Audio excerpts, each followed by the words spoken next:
Años 80. Una época de destape, de humor sin filtros y de íconos que parecían eternos.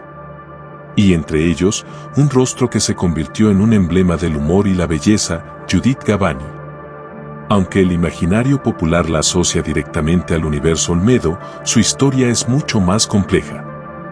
Fue, sin dudas, una figura central de No toca botón y de sus películas, pero su carrera se extendió con igual o más fuerza junto a Porcel y, sobre todo, mucho después de ellos. Pero, ¿qué sucede cuando las luces se apagan? ¿Qué fue de la mujer detrás del personaje? La historia de Judith Gavani no es la de un simple recuerdo nostálgico. Es la crónica de una reinvención silenciosa, de una decisión valiente de bajarse del tren de la fama en plena marcha. Hoy, en Ecos del pasado argentino, desenterramos la historia no contada de la mujer que eligió su propio camino. Nuestra historia comienza, no con Judith, sino con Olga. Olga Judith Gavani, nacida el 12 de abril de 1958 en Buenos Aires y criada en Lanús. El nombre artístico, Judith, no fue un capricho del estrellato, sino una curiosa decisión familiar. Su madre se lo puso para evitar que llevara el nombre de una antigua novia de su padre. Un pequeño acto de rebeldía que, quizás, presagiaba la fuerte personalidad que vendría.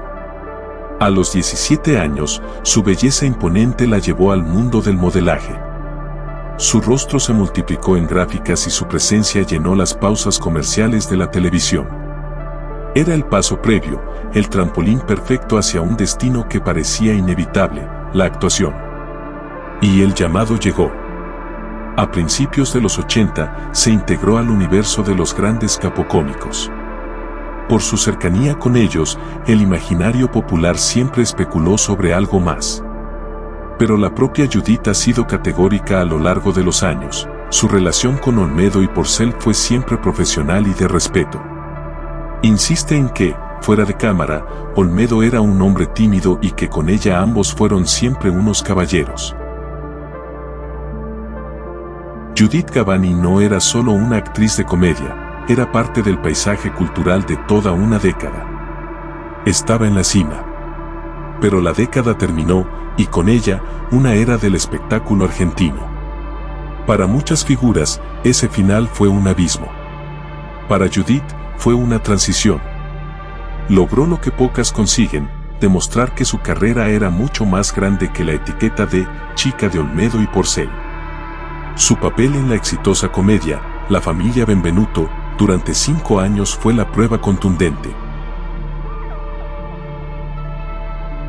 Y entonces, cuando su carrera estaba consolidada, Judith Gavani tomó su decisión más radical.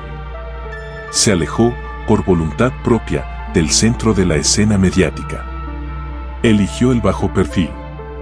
Se reinventó como empresaria, creando una línea de cosméticos junto a sus hermanas. En lo personal, construyó una vida bajo sus propias reglas, una vida que hoy describe como más liviana, alejada del ruido y de las exigencias del pasado.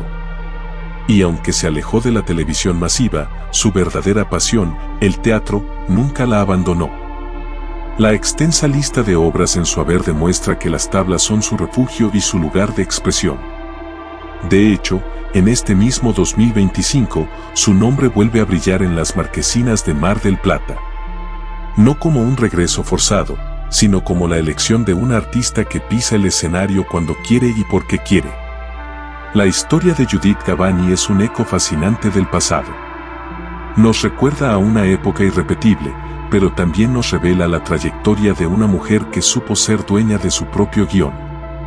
No es la historia de una estrella que se apagó, sino la de una que decidió dónde y cómo seguir brillando.